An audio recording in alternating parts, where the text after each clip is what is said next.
The emergency is here. The crisis is now. It's not 6 months away. It's not another Supreme Court ruling from happening. It is happening now.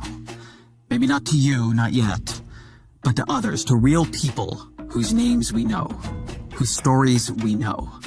The President of the United States is disappearing people to an El Salvadoran prison for terrorists.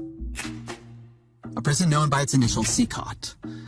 A prison built for disappearance.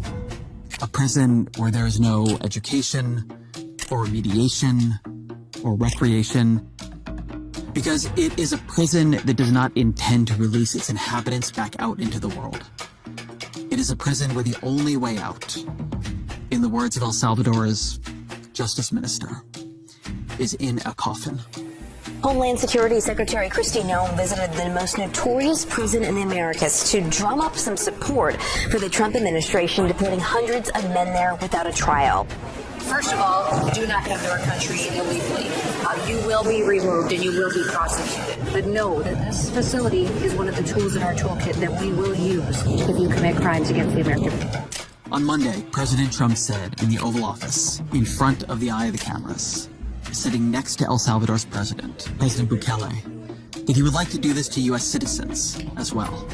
I'd like to go a step further. I mean, I said it to Pam. I don't know what the laws are. We always have to obey the laws, but we also have homegrown criminals. Why do we need El Salvador's prisons? We have prisons here. But for the Trump administration, El Salvador's prisons are the answer to the problem of American law. The Trump administration holds a view that anyone they send to El Salvador is beyond the reach of American law. They've been disappeared not just from our country, but from our system, and from any protection or process that our system affords. They're great facilities, very strong facilities, and they don't play games. In our prisons, prisoners can be reached by our lawyers, by our courts, by our mercy. In El Salvador, they cannot. Let me tell you one of their names, one of their stories, as best we know it. Kilmar Armando Abrego Garcia is from El Salvador. His mother, Cecilia, ran a pupuseria in San Salvador. A local gang, Barrio 18, began extorting the business, demanding monthly and then weekly payments. If the family didn't pay, Barrio 18 threatened to murder Kilmar's brother, Cesar, or rape their sisters.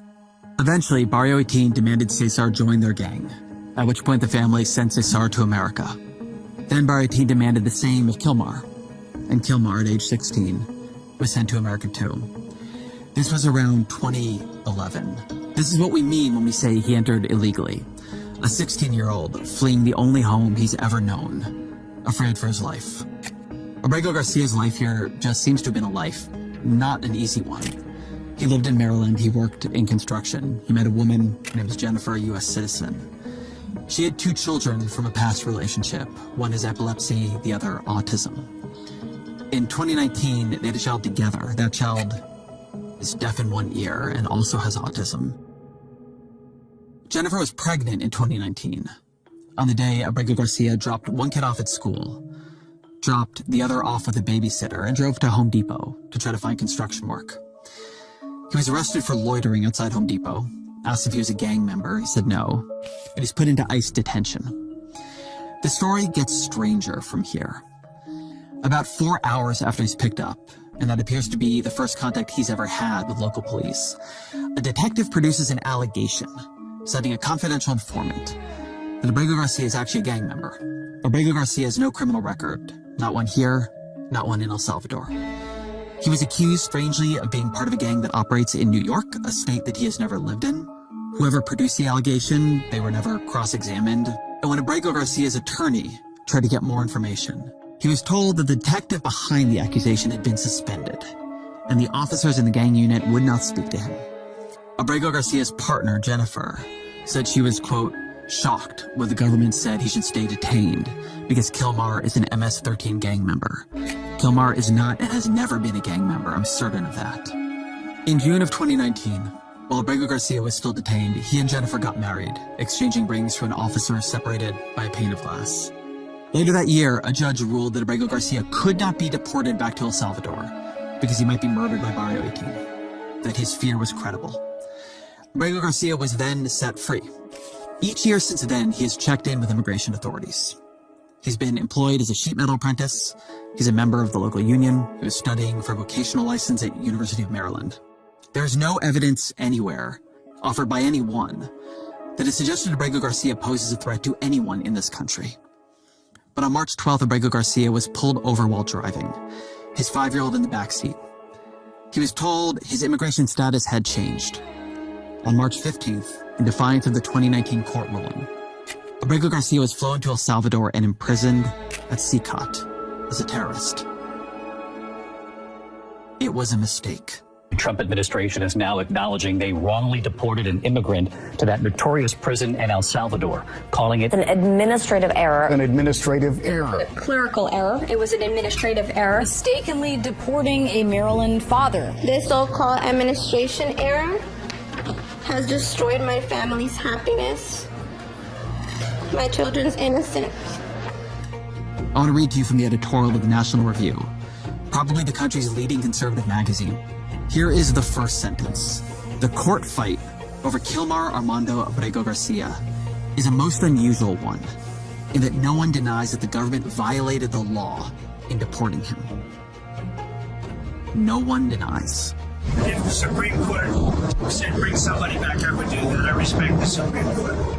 This case has made its way to the Supreme Court, and the Supreme Court ordered that the administration, quote, facilitate Abrego Garcia's release from custody in El Salvador and ensure that his case is handled as it would have been had he not been improperly sent to El Salvador. I feel I don't have the proper words to describe this next part, how grotesque it is, how dangerous it is. The Trump administration has no argument that they did not deport Abrego Garcia unlawfully. What they deny is that they have the authority to bring him back. Because he is a citizen of El Salvador. That is the president of El Salvador. Your questions about it, per the court, can only be directed to him. How can I return him to the United States? Like, I smuggle him into the United States? I'm not going to do it, of course. I'm not going to do it. It's like, I mean, the question is preposterous. How can I smuggle a terrorist into the United States? I don't have the power to return him to the United States. That Oval Office meeting between Trump and Bukele was a moment when the mask fully slipped off. If nothing else, Trump could slap those tariffs he is so fond of on El Salvador. But we are not angry at Bukele here. We, the government of America, are paying Bukele to imprison Abrego Garcia and others.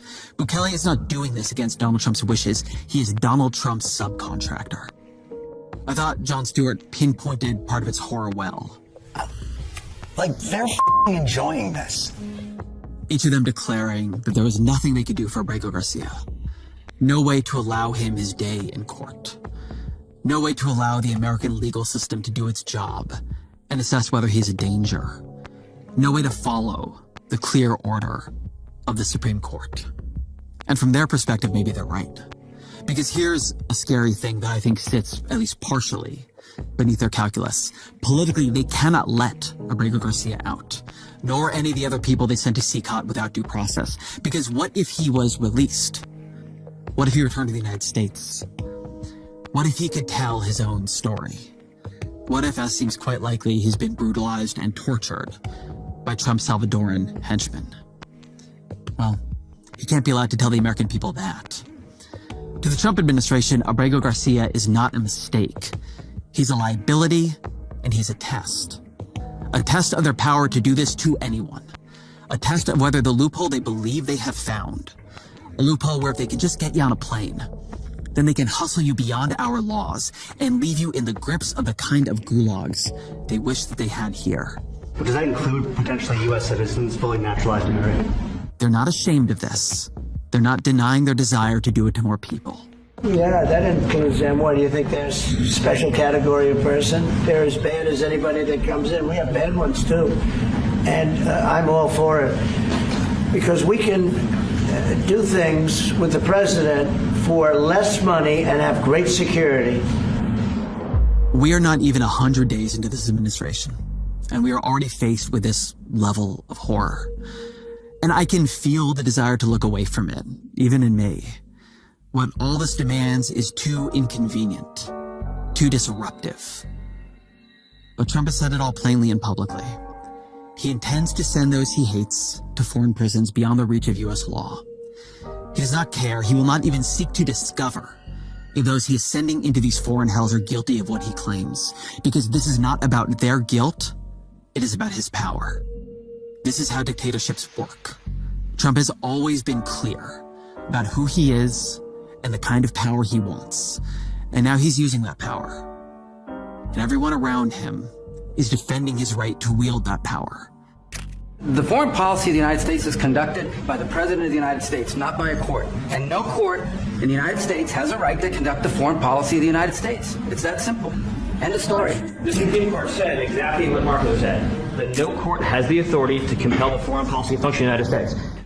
That's up to El Salvador if they want to return him. That's not up to us. Mr. President, you wanted people to know that there was consequences if you break our laws and harm our people and endanger families. And this is a clear consequence for the worst of the worst, that we have somewhere to put them. If President Donald Trump decides that you are to rot in a foreign prison, then that is his right. And you have no rights. And if he is capable of that, if he wants that, then what else is he capable of? What else does he want? And if the people who serve him are willing to give him that, to defend his right to do that, what else will they give him? What else will they defend?